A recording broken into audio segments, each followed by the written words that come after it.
Hello and welcome to this edition of the Boob Tube Buddies podcast, featuring our discussion of the FX original series Fargo, episode 4 of the third season, entitled The Narrow Escape Problem. Just a couple of quick bits of information before we get into it. You can check out all of our content at our website, www.boobtubebuddies.com. You can also follow us on social media. That's Facebook, Twitter, Instagram, Reddit, YouTube, or just email us the old-fashioned way, boobtubebuddies@gmail.com, to get in on the conversation. So let me go ahead and introduce my co-host here. My name is Foxman, and I'm joined by the Peter to my wolf. What's up, Nathan? Man, I think what I want to do next week is try to guess what I am, because I never know what I'm going to be to you.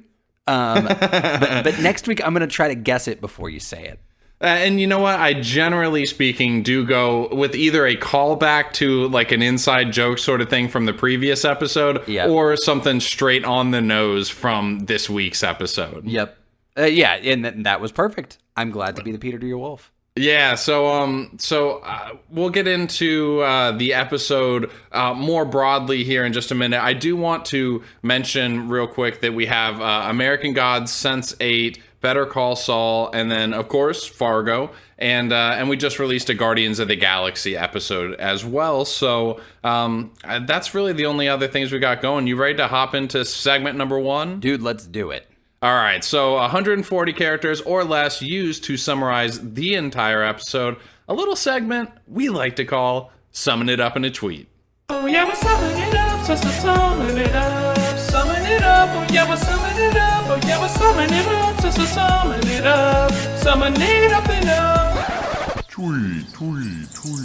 All right. I gave mine a little bit more thought this week than I did last week. The one that I literally flat out, and we've never met in person, so I should not have this level of comfort with Nathan. I called it lazy, and I think I might have even called you a loser at some point. I was so unenthused by last week's episode that I didn't feel like it earned my attention. You know, like it didn't even deserve 140 characters. No, not at all. It earned maybe 3 sentences saying exactly what happened. But this week, this is art. So here we go. All right, you ready? Okay. All right.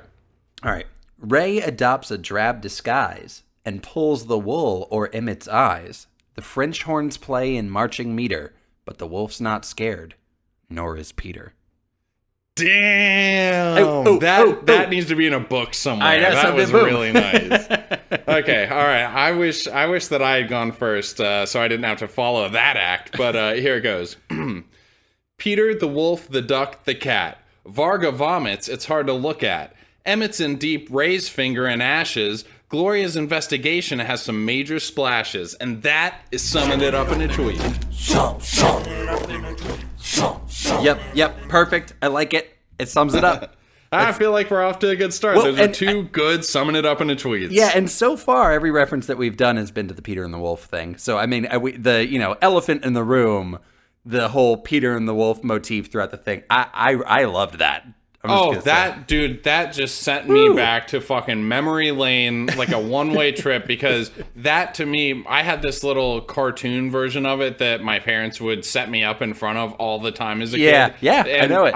It just, it instantly sent me back to that, and I absolutely ate it up, man. I loved every moment of it. I really thought that the characterizations of it were just perfect, especially Ray as the duck for whatever reason. For me, was just perfect. Well, so it's like so in the the orchestra, like the actual the orchestra version of it, the musical version of it. That's the case. Is every animal is portrayed by a musical instrument. What's so funny though is they take it one step further in the show and go like every animal is portrayed by a musical instrument is represented by a character in Fargo, so now we're like 3 levels deep on that. But I thought absolutely like the characterization, and that's an innocent story, right? Peter and the Wolf, like it's relatively, I guess, kind of dark because it's like the wolf will kill you, but in the end, like Peter doesn't kill the wolf, right? No, yeah, absolutely. It captures it. Yeah, it's a pretty story. It's definitely meant for a child, and I like, and again, I thought that it was really accurate. You have Emmit as the bird, the flute. Yeah. You have Ray as the duck, the oboe. Nikki as the cat, the clarinet, which is fucking Perfect. spot on. Yep. Seifeld's as the bassoon, the grandfather. Great. Yeah, which I could see that. You know, he's kind of has that sort of influence on. Well, he's the one saying, Emmett's life. don't go out there, don't do that, or the wolf will eat you, right? Yeah, and So, so you have Varga's henchman is the blast of the hunter's shotguns, the kettle drums. So that one kind of works. If anyone wasn't perfect, it would be that one. But then Varga, obviously, as the wolf French horns, and Gloria Burgle as the Peter the strings, which I think is excellent because you do kind of wonder at certain points, is maybe Emmett the lead or... Yeah, who are we rooting for kind of thing. Exactly, but I do think especially after last week's episode, it was a little bit more clear that it's probably Gloria's character. Well, but then setting her up as Peter is like, okay, now you guys know who to applaud for. Well, and I like that, though, but that's the other thing is that they pose Gloria and Varga as the foils to each other, but they've never met, nor have they really even, like, there's not even a line drawn between them. The only thing between them right now is Stussy, the corporation, but she is after, like... Ray. She's after Ray. I mean, she doesn't know that she's after Ray, obviously. Right. But yeah, that's why it is funny that they're drawing, like, it's basically foreshadowing that that's where it's heading, even though we're not even at the first connection that'll lead to the second and then third. Yes, and so you kind of feel this growing tension that's like, oh man, in the end, this is going to wind up between, like, her and Varga in some capacity, like, that she'll uncover what he's doing, or, you know, just be caught up in it in some way, which is fascinating. It makes me excited for the rest of the season. And doesn't it make you nervous for her, too, knowing the reach of this organization that he's with, and then knowing that she's just, like, a small-town detective who, like, struggled to fit in, even going to Los Angeles, and then now she's going to come up against this world-class criminal, you know, who's basically, like, Gru from Despicable Me. So I don't know, it makes me scared. Me too. Well, the whole Peter and the Wolf thing, as innocent as that story is, was a very scary feeling thing. I mean, you caught the voice right away, right? Yeah, that was Billy Bob Thornton, right? Yeah. So you've got that in this universe. His voice, Lorne Malvo, is like this terrifying representation of the devil. That's kind of what Lorne Malvo was, right? Like pure evil. He was the devil, you know? And then you hear the devil narrating Peter and the Wolf, and you go like, oh, God, what is happening? God. What's that line that he has in the beginning, or in the first season, where he's like, and there used to be signs here that said, here be dragons, or something like here that. Here be dragons, yeah. Oh, God, I seriously love his character from the first season. So iconic. And Me too. I think that VM Varga is doing a good job. I just love, like, the way that he grimaces all the time. Like, he's done vomiting, he looks in the and all the vomiting thing. Can we talk about that? What's going on there? I guess, or I don't know. Because he has a ravenous appetite. Like, he is eating so much. I've never seen anything like that. And then he goes in and just throws it all up. I don't know. Maybe, like, eating... I don't know. I can't even figure it out. It's like eating makes him feel powerful because he's sitting on this table with all the breakfast food in front of him. And he's just, like, literally, he's like a wolf. He's like an animal. He's picking up just, like, over easy eggs. Oh yeah, no, and it's slopping out of the corner of his mouth too. But then, like a professional, he goes in, he lays down his little thing, and he's like, and now after I eat, I purge. You know? Yeah, and I love the way that he does it too. It's like so meticulous. Like I feel like we could have had like some Debussy playing in the background as it was going on. But maybe he just wants to be able to eat more than his body, like he has the capacity to eat, and so. His way of handling that is to throw up, but he even does it in Emmett's house, you know, which I'm like, they had to have heard that, right? Like they heard the guy puking down the hall, right? Yeah, it's just very, very weird. But okay, all right, let's talk about Ray at the bank. So when Nikki drops him off and gives him like the little coaching up or whatever, he goes in and then he's playing basically Ray is pretending that he's Emmett Stussy. Right. And that guy Buck was such a douchebag to that poor lady. Yes, he was. Well, then it makes you wonder what a douchebag Emmett is to the poor lady, right? Because he says, she comes in and she hands him the water and she's like, I'm so sorry. It's like, why is she apologizing profusely to him? Has she forgotten to get him water in the past quickly enough? I didn't know if it was that or if it's just because she's so afraid of Buck, who is still in the room. But I like to believe that because I don't yet see Emmett as that bad a guy. I see him as selfish, like incredibly selfish. I agree. Yes, and a little bit vain about the way that he looks at the world. You know what I mean? Like very much about his own wealth accumulation and his image and things like that. But yeah, he does not seem like a scumbag. But I just like, get the man a soda for shit's sakes. Like just such a fucking like Mad Men style, like talk down to your secretary sort of move. Yeah, it was. And then so he's in here, and then he sort of gets all bravado, right? Once he figures out kind of the role to play and how to play Emmett. Not only does he say that you have to get into my, safety box now, he also starts demanding cash out of the bank. Yes. And there was a sort of not a threat, but a little bit of a warning from the banker to him that if he takes out more than $10,000, an almost warning, because and I'm cutting you off intentionally exactly right there because that's how it happens. That's literally what happened. We don't get to hear the end of it, but obviously it's gonna cue something where the government will automatically look into it, or some sort of system of checks and balances is notifying somebody somewhere, which I'm sure is part of. I'm imagining what leads to Emmett finding out afterwards, right? Well, I guess that's a good point. They know very quickly. They sort of, and I like this about Fargo, sort of, skipping straight to the scenes that matter, and don't Doyle in the petty shit, because like at some point Emmett finds out what Ray did, and that's just like we just assume that happened. We skip straight from the scene where he did it to basically them finding out, or them talking about the fact that Emmett did that. It's one of them, one of Cy or Emmett has already found out, and they're talking about it. But real quick, I do want to mention from that scene, and shout out to LD from YouTube, who has been commenting on our Fargo episodes and has been watching all of them.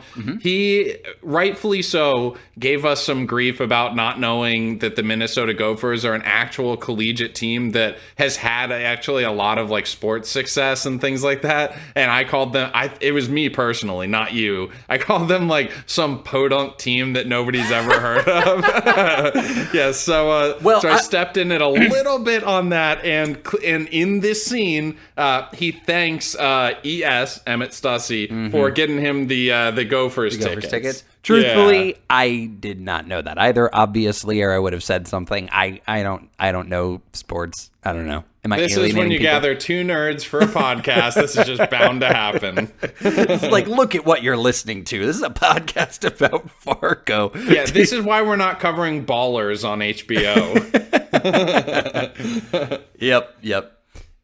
So all right, let's I just want to skip to when he's in the safety deposit box, and the bag of ashes, that was a dog's ashes, right? That was my guess right away, honestly. When I saw it and I saw that he had ashes in a safety deposit box, it didn't seem like that was somewhere he would leave a person's ashes, especially not in a bag like that. I'm like, oh, it's probably a pet. And then, we find out it was a dog, and there was nothing hidden, as far as we know, in the ashes. So literally, he just has a safety deposit box for his dog's ashes.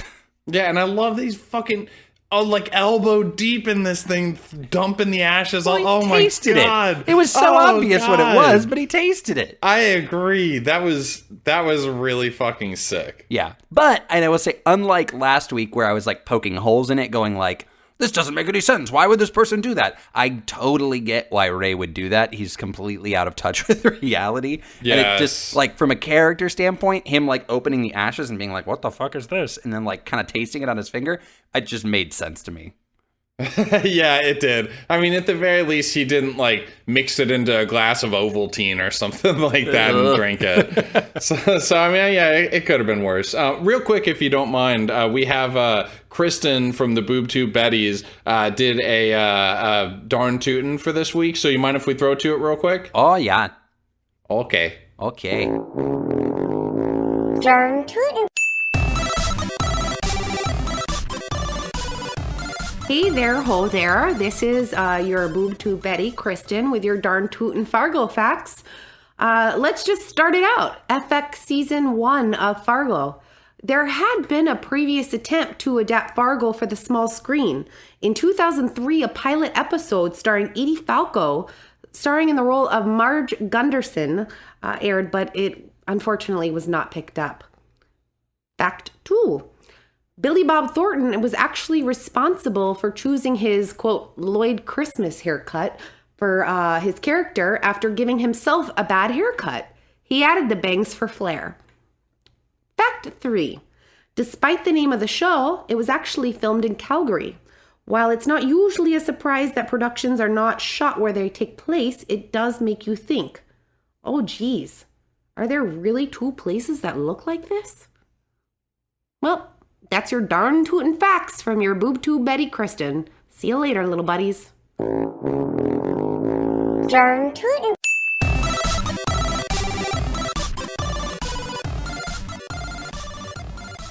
Thank you very much, Kristen, as always, for joining us on this. Kristen right now is doing the Sense 8 podcast and then has Orange is the New Black with Bethany next month. So thank you so much. I absolutely love it. Nathan, I haven't had a chance to show it to you yet, but she basically talks about, the scene from last season where she's driving with the guy in the windshield the whole time who ends up basically. So that's like based off of a real story. What? Yeah, just that specific scene. So, because that's kind of what they're drawing from all of these things that have happened, but then like linking them together and then making them much more dramatic. But that was like a real thing that occurred. I think we made fun of that. I think we made fun of the idea that someone would run over somebody and then just drive with them in the windshield all the way home. Hey man, half the population is below average, so let's just keep that in mind. I guess statistically that's true. Yeah. So, but all right. So let's talk a little bit about. We finally get to see what is in the semi, and it's like a makeshift headquarters, sort of. Yeah, it is. Yeah, the semi's been in and out of the parking lots, and we've seen it. We're still learning who these guys are and who these people are. We don't yet know what is in the Stussy office, in the room that you're not allowed to go into, with the code you're not allowed to see. But we do know what's in the semi, and it's just sort of like a little headquarters that they've got going on. While the Russian gentleman tells a story about Putin and how Putin learned that, there's a third type of truth, and it's the truth that you tell people, and that whatever you say as a leader is truth. Da, comrade, da. It's a scary story, Adam. It was a scary story. I mean, honestly, I didn't like it. I was sitting here quivering in my fucking boots. Stop talking.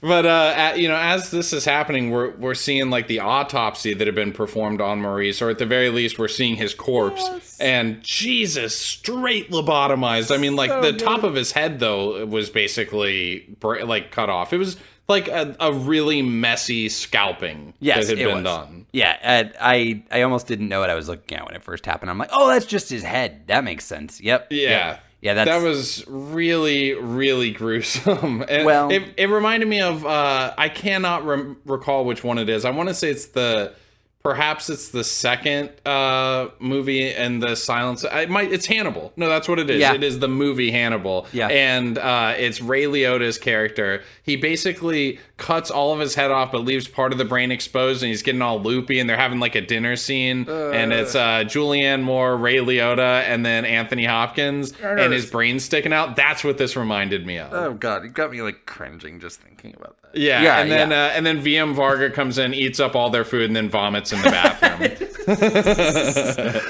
Oh my God. Yeah. So this is her way. So now she's getting a little bit more information. Everything with Gloria is just this little bit by bit, trying to figure out the pieces of the puzzle while everything's just sort of happening around her, which is quintessentially Fargo. She's going after the truth, and she's sort of gaining the truth a little bit by bit while all of this craziness is going on around her. But because we talked about that a little bit in the first episode of how Gloria is actually like a constant sort of character, that there is that archetype of character in every season. Yeah. So she is something, she's like a rock, like something for you to hold on to that you recognize as being quintessentially Fargo. Yeah, because you don't want to compromise her goodness almost in a way. So she's Peter. Yeah, because she's Peter, right? Exactly, and knowing that in the beginning, going into an episode and knowing that she is basically the one who likely, and this is just spitballing, but she's gonna probably come out alive. Like there's probably little reason to kill her. Now, if they do, then shame on me. But the darkest timeline. That's what that is. It's the darkest timeline. Yep. But I do like how in searching this guy's wallet and finding the name E. Stussy, she has essentially gotten herself more information than she did by literally traveling to Hollywood and spending like a week there. Like just looking in the corpse's wallet. Yeah. Like, now she has more info than the entire last episode. Wow, that is just absolutely really true. Actually, she got like infinitely more information by being in her bathrobe at her own home than she did by traveling cross country to Los Angeles. Literally, the whole episode ends on like, wow, this is all the information I wished I'd gotten last episode. Yep. So fucking incredible. But yeah, I love she's talking to her new captain, and he's obviously was an army guy, and he's talking about his tour in Fallujah and all this stuff. And then he just thinks that it's all random. She needs to drop it. And she basically kind of just says like, I'm going to keep working on it, and then ends up storming on out. And throughout the episode, we get more of like, there's oboe playing at one part. There's the boom, boom, boom, boom, boom, boom. And different things like that. And right here, when she walks out, we get the Peter music playing. Oh, good. And then, I didn't catch it. I said out loud to my wife when we started the episode after they introduced the idea of the orchestra. I was like, oh, God, I'm not going to be able to keep it straight. It's like, if they keep calling back to these, I'm not going to be able to pick it out as we're playing through the episode. But that's I literally labeled each person in the beginning. I paused it, went back, listened to it, paused after each one, and wrote down exactly who each person was and what instrument it was, and used it basically as like a card catalog to sort through the episode.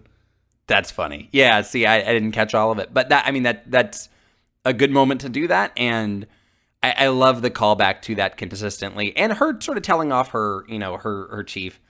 I don't know, that conversation, again, to me, we talked about how we kind of, that guy's kind of straightforward thinking. But again, this is one of those TV moments where it's like, okay, well, there's some kind of obvious information that's right. He had a phone book page in his pocket. Why would you do that if you were just randomly ransacking homes? Yeah. And he's like, forget it. No, it does not matter. Evidence is not, it doesn't matter. All right, I want you to follow me on this real quick, because I haven't sorted it all out in my brain so far, so I'm going to need you to help me with this. And it actually just happened as I was looking down at the next scene, because I wrote down when she's at the parole officer building that the door doesn't work for her again, nor does the soap dispenser, the sink in the bathroom. Now, in this episode, we hear Varga talking a lot about how he's, tapped the phones, listening on email, like, all this information that we can get in the digital world. But she figuratively and literally does not have a digital footprint. We know that she doesn't have a Facebook page. She literally is not showing up on like these electronic sensors. Yep. So she is like completely off the grid from a digital standpoint. So I feel like that really factors in on them like having more of a difficult challenge of figuring out exactly who she is and what she's all about. Do you think that? And again, like I'm just throwing this all out there, like it's good. Fucking theory vomit salad. I was VM Varga would love to eat that, by the way. Theory vomit salad? Yeah. I was gonna ask you if you think that that's fantasy, metaphor, or actual like literal. This her not being able to be seen by technology thing. Like her reactions to it make it seem at the very least like in this TV world like it's occurring, because she looks over at Winnie, the other cop that she meets, and who all this stuff is working for her nice and easy, and she literally like furrows her brow and her mouth opens like, what? Like, yeah, but it's only Gloria having those reactions. Otherwise, people around her, they may see that it's, like, weird. Like, she'll be like, don't you see the door's not opening for me, And they'll be like, huh, weird. And then they'll just keep moving, So it's like, it's inconsequential to anybody else around her except her, Whereas if it were, like, a real problem to me, it would be something where she would, like, be showing people all the time, like, but it's not just her, because it's also the audience, and I think that that's really the important part there. Is that we're supposed to witness it, even more so than her necessarily that makes sense. Being in on it. I think that it's important that we're witnessing it, because I think that it's, like I said, I think that it's setting up sort of like we're understanding how VM Varga's crew, how they get their fingers into everything. And I think we're seeing that she, on the other hand, as pure as the fucking driven snow. Yeah. And it is not corruptible because of all these digital fancies that everybody else has. Well, I wonder if that's going to lead to some sort of thing where she tries to basically like uses it as a superpower that like she like walks into a room and it's like full of lasers, you know, and it's like, don't trip the lasers. And she's like, I fucking can't. And just walks through the laser hallway. The music starts. You think she's about to do like some Catherine Zeta-Jones like type moves, and she just walks through it. Like that's the kind of thing that I kind of don't. I don't know. Like I'm interested to see how they play it off, but I don't know. It does sort of fascinate me though a little bit. And I agree. It's interesting. Clearly, we don't know what, but it is leading to something. Yeah. When I think of people who are like unrecognized by things that other people are recognized by, I think of like movies where this person's actually dead. You know, like I think of like The Sixth Sense, where it's like, oh, if you go back and watch it, people don't actually notice that he's there. You know? Yeah. That's not the case in this because people see her. It's purely technology that doesn't see her, and she doesn't really interact with or see it. You know, so it could be just some big metaphor in the end. But yeah, I'm interested to see how the payoff for that is. I have no working theories though. Okay, you were gonna have to remind me, and sorry to pivot, but this is even more important. What does she call the tampon? She says you gotta put her in her. Put her in her. Yeah, God damn. No, Winnie's in the stall and she asks, "Hey, out there, hey, I'm really sorry to ask you for this, but you gotta put her in her." That's what she says. Oh my God. There's so many tampon references in this show. And then just the amount of toilet paper that she has to like unravel. Oh, and the way she starts walking afterwards, she's like, "Oh, sorry, got about 100 pounds of toilet paper in there." ASA. Yeah, that does happen. This character Winnie, this is an interesting introduction here in like episode 4. Let's introduce a whole new character, but an interesting and likable, another sort of like very, very nice person, but someone who's kind of expendable. Like I could see her dying. I don't know. Oh, I could definitely see her dying. But I mean, either way, she's already a pivotal character in just like 2 short scenes. Yeah. She's completely impacted and turned the nature of the investigation on its heel. Yep, absolutely. So, okay, so then we have, she goes in, she talks to Ray. Honestly, nothing really comes of it. And to be fair, Ray isn't quite the bumbling buffoon he normally is. He's not quite charming, but at the very least, he actually does relate to her. He says the thing like, they're always out to screw you, eh? You know, something along those lines. And I like that, because I hate whenever the police show up to talk to somebody in a show, and they look just so goddamn guilty. So, like, that drives me nuts. I absolutely agree. It's just so funny that I was thinking the same thing through this scene where I'm like, oh, he's holding it together. Okay. I thought the moment that I broke from that, I'm like, oh, he shouldn't have stood up. There was no reason for him to be like, okay, well, I guess it's time that you go now.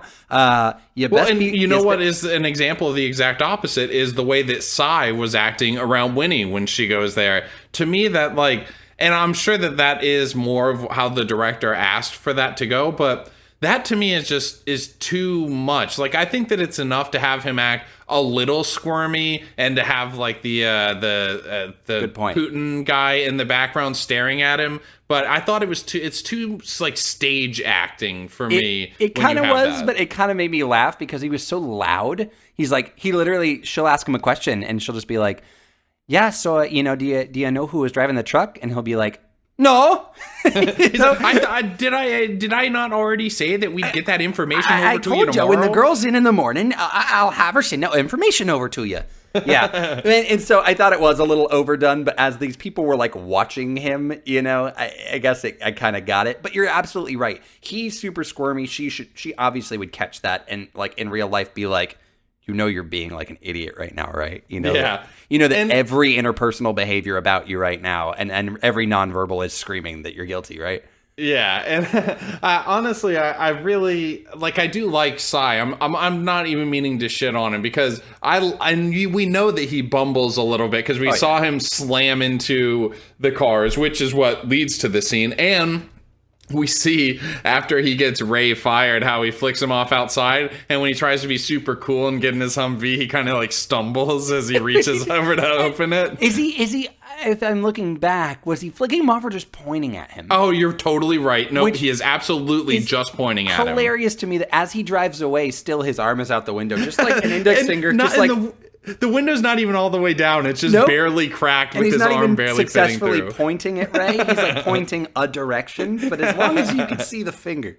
Yeah. It's really funny. Oh, yeah, but yeah, he killed me. So that's a big point, Ray being fired, and almost feeling not really all that concerned about it as long as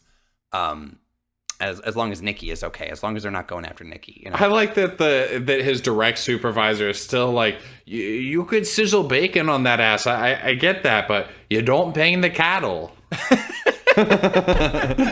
Like he's still just being. And then the director's like being a lot more direct on it. He's like, no, you fucked up, you know. And so they want to give him a second chance and everything like that. But he's just professing his love, and he's just comes straight out and says it. There's a moment where the director would look at me and get down, and he'd like lean down on the desk and be like, "Now you listen here, boy. I'm about to tell you know." And I would just be like, you can save it. You don't have to go through the whole thing. I'll just quit. It's not that big a deal. I get that. I see that I did bad, and you know I'm probably fired. So there's no reason for the whole speech. I'll just leave. You know. Well, yeah, and I don't need to like present a sonnet to him about my love for my ex-con woman. You know. Yeah, he could have just been like, he's like, you know, if you tell us this is a one-time thing, and he was just like, no, it wasn't a one-time thing. I'm gonna pack up and I'll see you guys later. You know. Yeah. Yeah. But yeah, this is Ray. You know, Ray is over the top. Ray doesn't quite connect dots the way that other people do. I don't think he doesn't see the world quite the way that other people do. So he has to profess his love. Absolutely, he does not. But do you want to go to Two Truths and One Big Little Lie real quick? Do I? Spice that shit up. All right, kick over to it. All right. Let's play a game called Two Truths and One Big Little Lie. Okay, so this week mixed it up just a little bit, and I am doing the Coen Brothers, Joel and Ethan. All right, so you ready for this? Yeah. Okay. Truth one. Most Coen Brothers films are the same line for line when released as they are on the page in the final draft of the script. Even all the dudes and mans and uhs in The Big Lebowski are all in the screenplay. Truth two.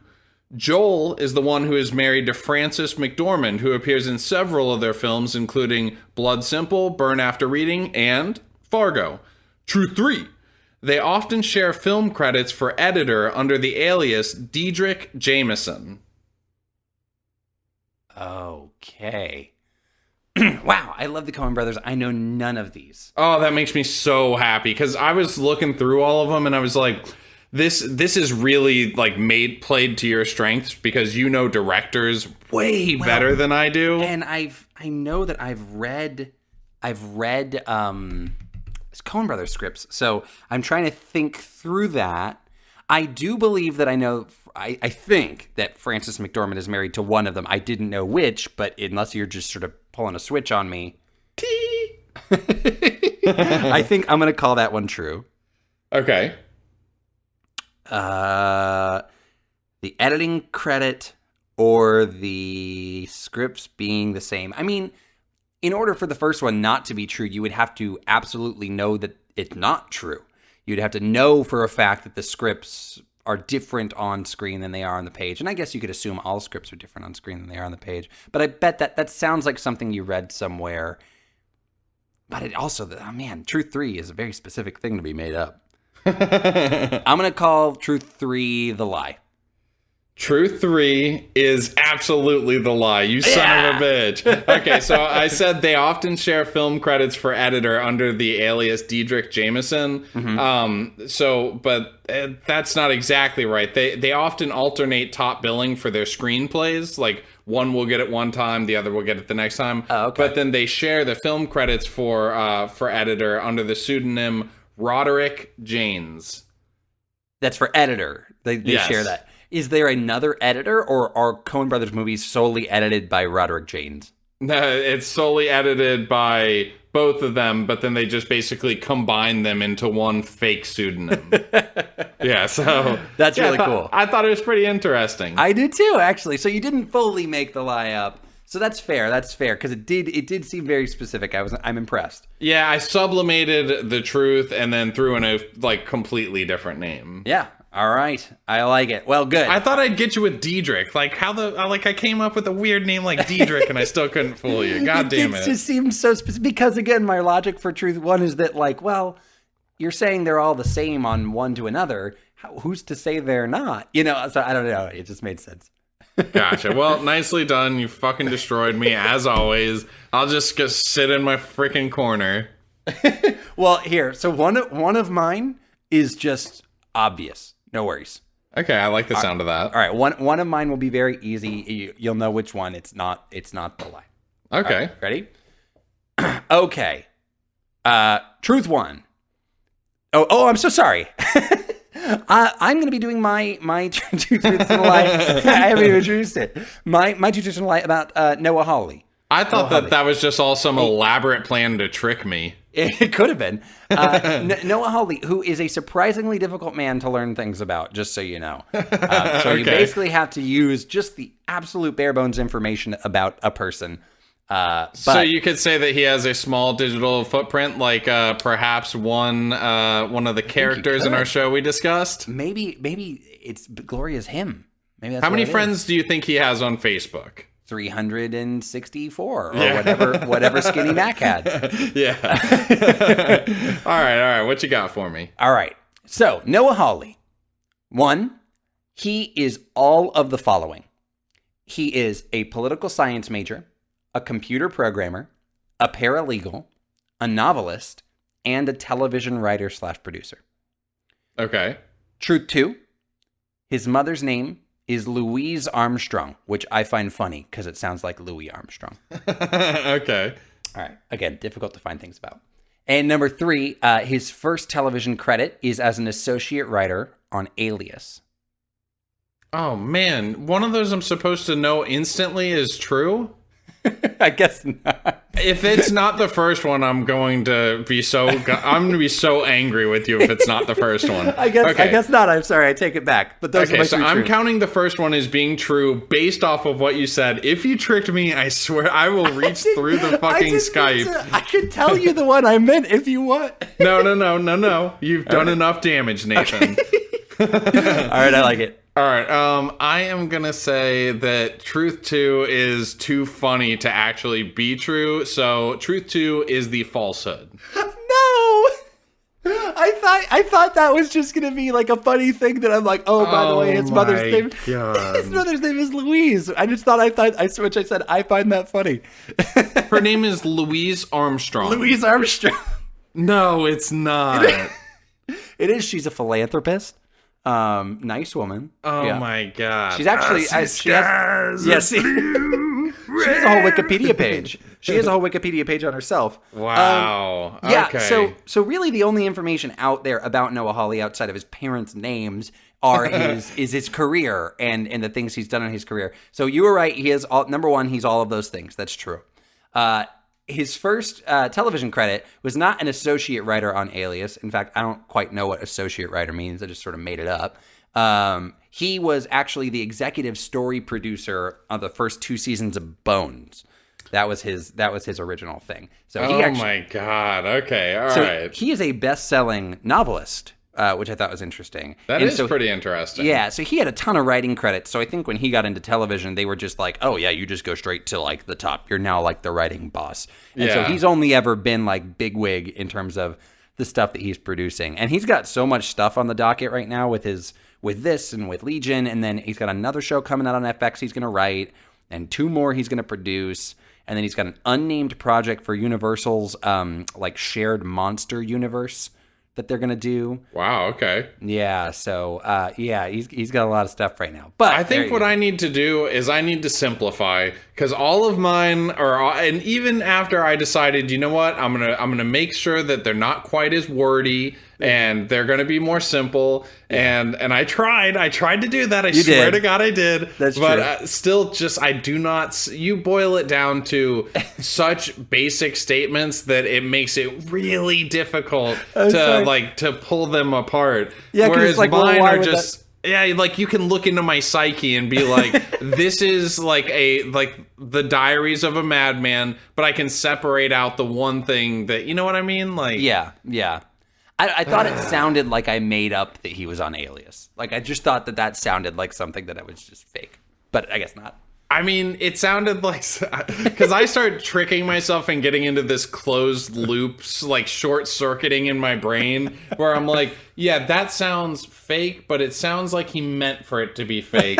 But maybe it sounded like it's to him like he was trying to make it sound like it was trying to be fake. Oh. And then I'm like 6 levels deep in it. And he's like, wait, he's not that smart. Yeah. Yeah. Well, kids, play this game at home because it's fun to trick your friends. Yes, I think that is the moral of the story. So let's throw to an Audible ad. We've been doing Blue Apron a lot lately. Let's do an Audible ad real quick and come back and finish off the show. Love it. And one big little lie.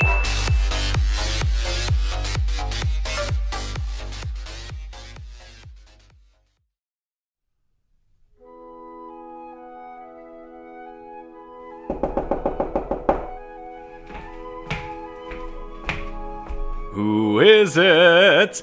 You have to let me in. There are monsters on the streets. Flesh-eating monsters. What? Are you crazy? Go away. No, please, you can't leave me out here. I will die. They will eat me alive.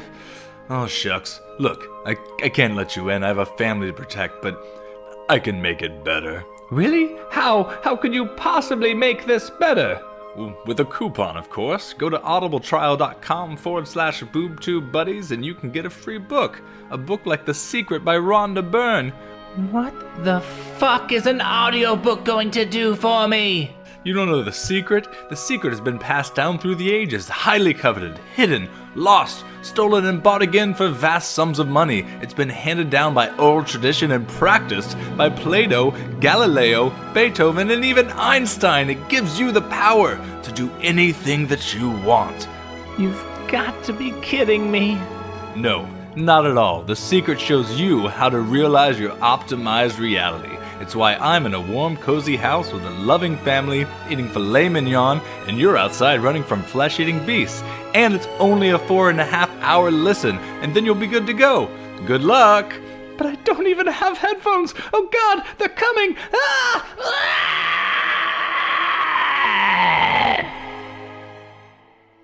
So I feel like the big thing that happens in the episode, the big sort of finale of the episode, because we're coming to a head here with the Peter and the wolf thing, is the wolf makes his way to Emmit's house and starts to really sort of barge down the doors here. Because in the end here, Varga comes and knocks on Emmit's house in the middle of dinner, right? Which I love. Every time someone knocks on Emmit's house, it's like the wrong time to be there. Always, yeah. And can I just say, like, if you're going to pretend like you're coming in and you are like his business partner and you are going to, be doing big things together and you're coming in around dinner time, bring a bottle of wine. I mean, it doesn't have to be like a nice one, like just some Sutter Home or something like that. No, that would make Varga seem too accommodating. Varga will not accommodate anything.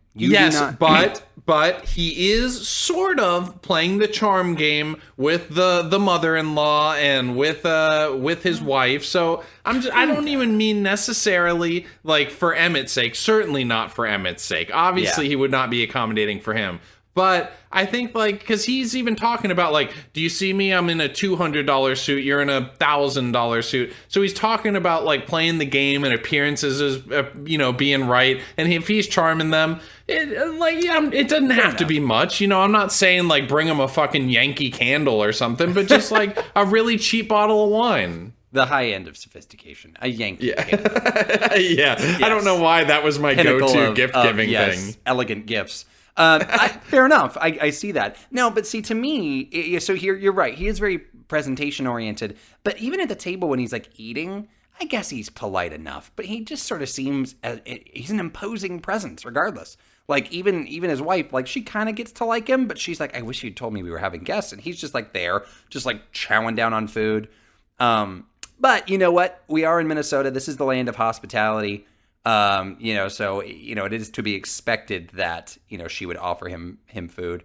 But yeah, I don't know. His appearance among them is great. I also, though, love Emmett just sits there just like flabbergasted every time this guy is in the room. Like in this scene at dinner, in his study, whether they're at the office, like he's always just looking at Varga like, You can't do this. You're not allowed. Like, this is not right. At some point, collect yourself, man. Like, this is a boundary stepper that you're dealing with. So, grow a pair of goddamn balls and just realize what's happening. It's this furrowed brow that's always on his head where he's like, I can't believe this is happening. It's like, well, it is. I'm not even saying, like, fight back against him. Like, at the very least, just, like, my God's sakes, just accept what's happening or something. Yep. Just don't look like a slack-jawed yokel every time he comes in the room. I agree. If you want to quietly formulate a plan to get out of it, then do that. But at least just have a respectful conversation with the guy and be like, you know what?